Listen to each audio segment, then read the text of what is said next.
Our next speaker is one of these exceedingly rare phenomenon, that is to say, a professor at a university who is on our side of things.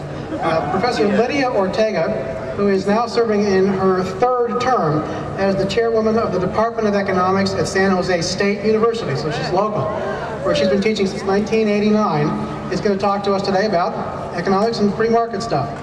Obviously, her area of expertise is economics, but San Jose State is lucky to have an entire group of professors, and it's really kind of a surprise, but they're there, dedicated to the free market.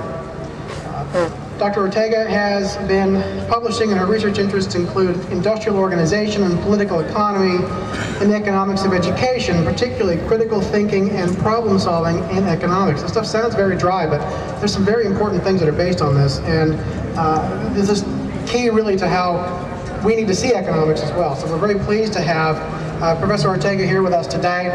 She's a repeat speaker from last year.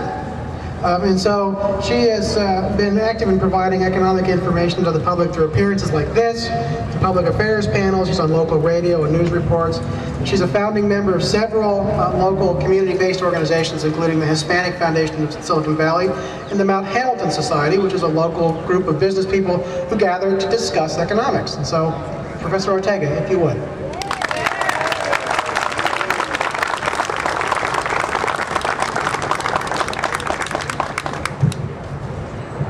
So, the Department of Economics at San Jose State University is the only free market economics department on the West Coast. That's a secret, but maybe no longer.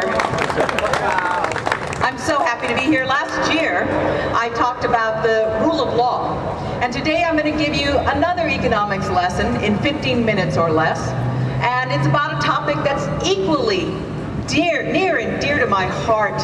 It's something that we do every day. It's something that we do many, many times a day. But because it's so familiar, we tend to disregard it, disrespect it, and not really appreciate the benefits of our system.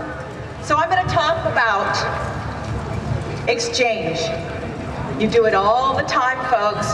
Let's think about, and I hope that in this beautiful weather, windy as it is, I hope I can reawaken in you an appreciation for the benefits, for the amazing gifts that we receive because of this process called exchange. Let's think about it. When two people get together and they make a trade, that trade is based on the fact that I'm going to give up something that I value less, and you are wanting to give up something that you value less in exchange for something that you value more. So this little simple process where we get together and make a trade means that resources, scarce resources, go to their highest valued use. One of the benefits we get from exchange is that scarce resources are not wasted. They get allocated right away to their highest valued use. An amazing system. Another outcome that we get from exchange, well, when I say exchange, I'm not saying voluntary exchange because that's kind of redundant. When you have a trade taking place and it wasn't voluntary, that's theft. Okay? Yep. So all exchange that I'm talking about is voluntary. And when you get two people together, or two or more, and they make a voluntary transaction, it means it's mutually beneficial. All right, sometimes you say, wait a minute, I didn't like the exchange I made, I have regrets. But at the time you made it, with the information you had, you did it because you expected to be better off. Agreed? Yeah. Okay. So the problem there is that only you know what it is you value and what you may value more and how much less and how much more. Nobody else can come and make those exchanges for you and have the same beneficial outcomes. Agreed? Okay. So from exchange, we get the amazing resource allocation. We get mutually beneficial trades. Both people are happier. It's amazing. No one could have planned this. No one can organize this. But the third benefit we get from exchange is even greater. And that's the one that you're neglecting every day. That's the benefit called specialization. There are people who all they do all day long is practice kicking a ball through 2 upright posts. What are those people called? Football people. Field goal football people, right? But specifically the field goal kickers. Okay? That guy makes a really good living specializing in kicking a ball through 2 upright posts because he can exchange for food, because he can exchange for housing and cars and everything else. If we did not have exchange, we would call such a person a village idiot, and he wouldn't be around for very long. Think about the last time you were in awe of the great benefits of specialization.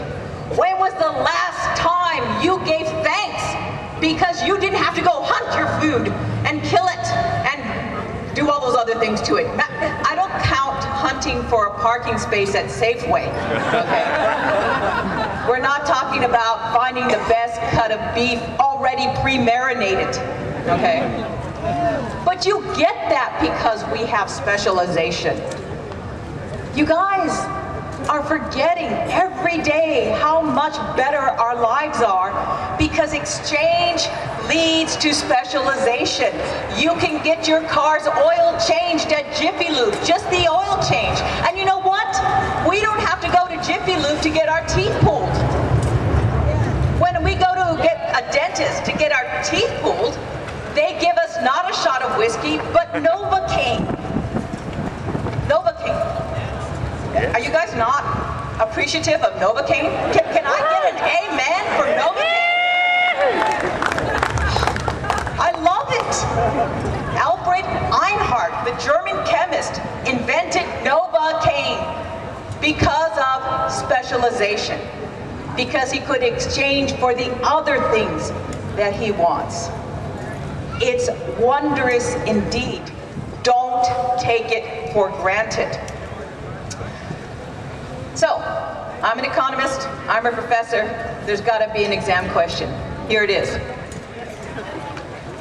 When you make an exchange, what is it that you exchange? Time. Time? No. Money. Work. Something of lesser value. Something of lesser value. I heard goods and services. That's not it, folks. What? Energy. Yeah, on a biological level, I would say energy. Okay. Knowledge.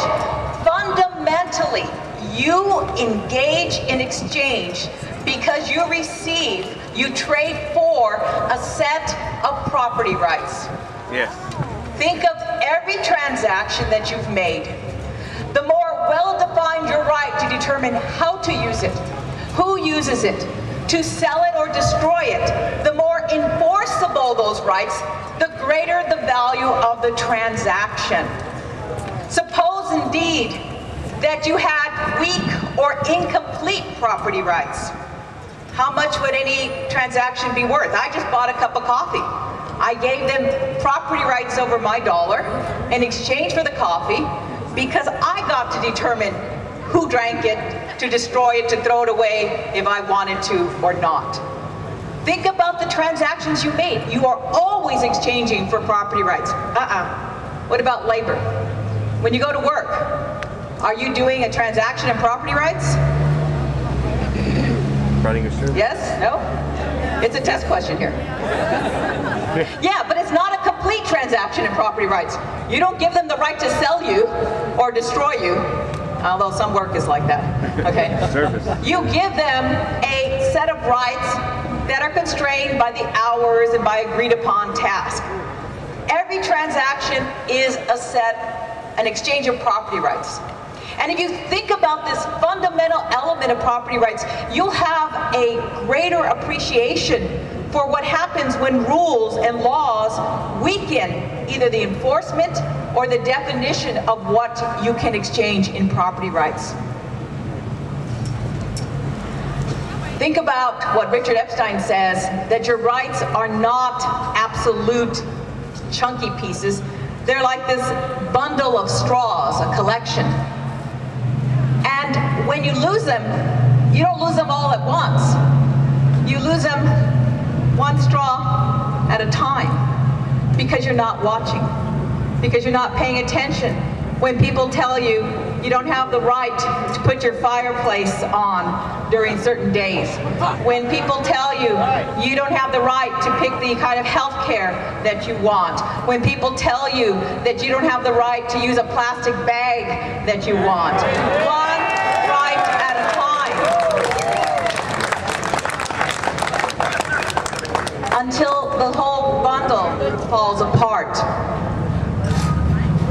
We have to be vigilant, because without well-defined and enforceable property rights, there will be no exchange. You would trade for nothing. You would just take it if it wasn't a well-defined and enforceable property right. There would be no specialization, no Novocaine, no next best invention. So folks, I want to leave you with a thought about this little bundle of straw that came from my broom, which I had the property rights to destroy.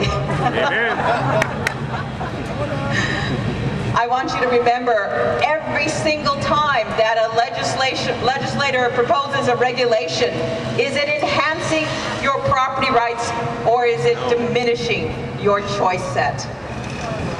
Thank you for your time.